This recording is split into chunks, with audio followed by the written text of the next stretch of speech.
On today's episode, I take a photography trip on a motorbike, talk self-portraits and nailing your focus, and try not to get lost in a misty landscape. Here's how. Play tape.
What's happening, team?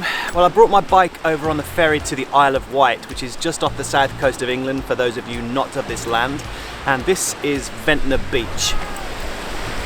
And there's a bit of a marine layer happening, or as my wife calls it, a har.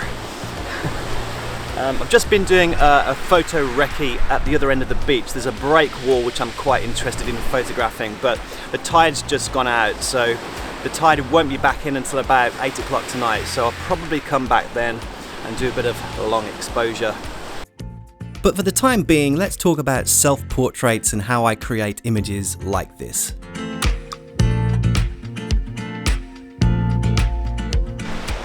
So many people on YouTube and Instagram ask me how I take self-portraits and nail my focus and my exposure every time. Well, there are two ways I do that. The first way is using a wireless shutter remote like this one. This is an Odolan Pebble receiver, and this is the trigger. And it sits on top of your hot shoe and plugs into your USB socket on the side. And the trigger acts in the same way as the shutter button on your camera. You can half depress it and it will autofocus on whatever you've asked the camera to focus on. Because the Sony A7 III has eye and face detect, I set the focus area to wide, and 9 times out of 10, your face will be tack sharp.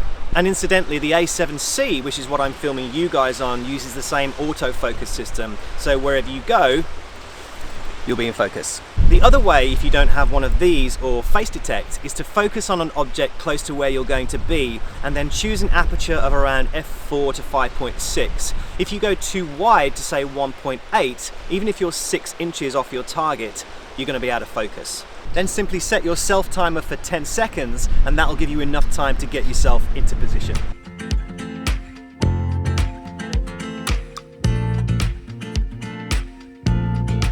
And it also supports continuous burst mode, which I find really useful. And then you keep your trigger concealed in your hand. For faster moving action shots, you want to select a minimum shutter speed of about 1/1000th of a second or above. This removes the possibility of motion blur in your images.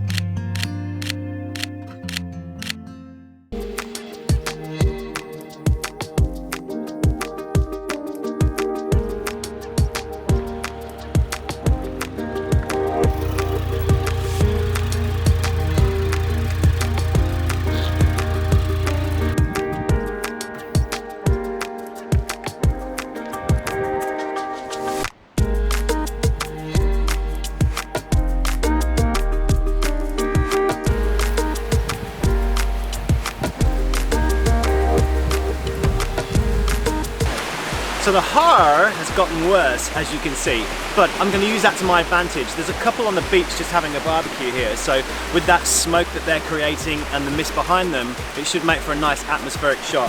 f5.6, 400th of a second, ISO 200.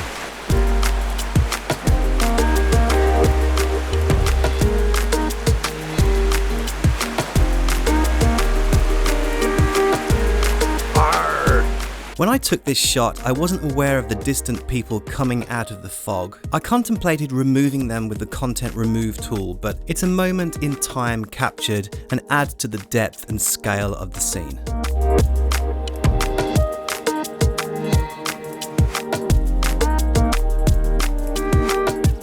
A girl posing for her man while he draws her in the sand.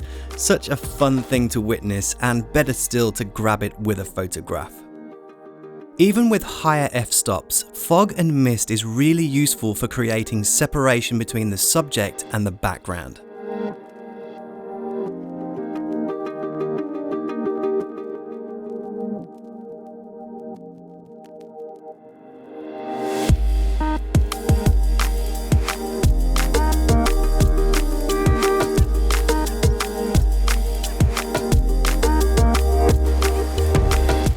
I eventually made it back to Ventnor Beach for high tide to capture this brilliant wooden wall with a long exposure. So let me show you what I've got here. I'm slowing the shutter speed down to 30 seconds with an ND filter and aperture of f/16. I'll pop a 2-second timer on so my hand doesn't create any camera shake during the exposure. And incidentally, I've set my focus a third of the way into the scene before I attach the ND filter, as autofocus can sometimes struggle, especially with much darker filters. I love the simplicity of this image, the wooden wall leading the eye into the scene, the absence of people on the beach, and that serene, uninterrupted water.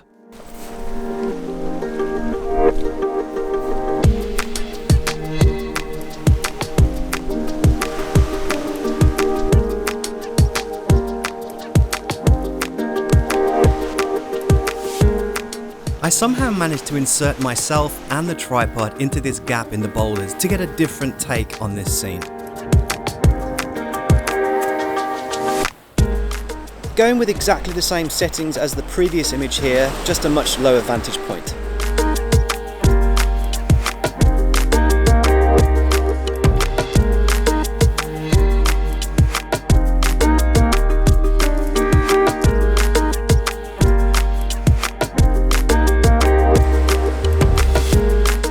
Okay, so I'm going to go for 2 different exposures here. The first one at 2 seconds and the second one at 25 seconds using an ND filter, 10 stops. I don't know which one's going to look better in post, but I suspect the 2-second one.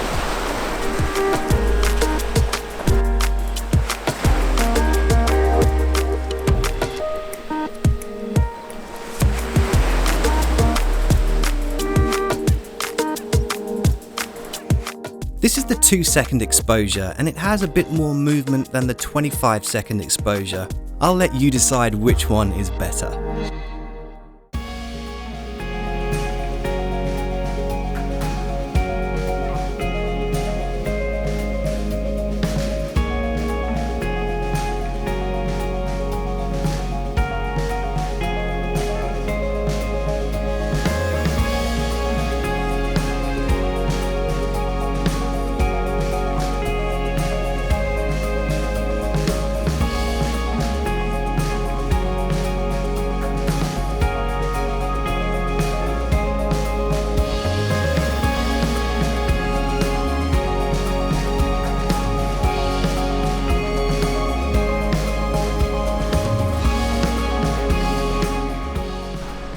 Well, good morning guys. It's the next day and we've still got this marine layer, this mist in the air.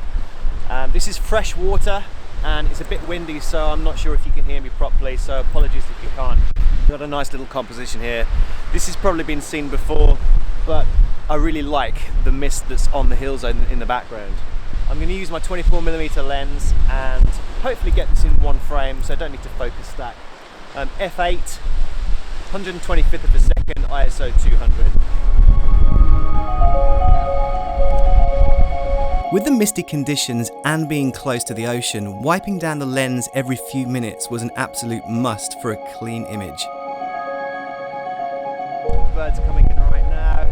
See if they dive down. I decided to increase my shutter speed to 640th of a second in order to freeze the seagulls in flight, but still maintain a fairly low ISO.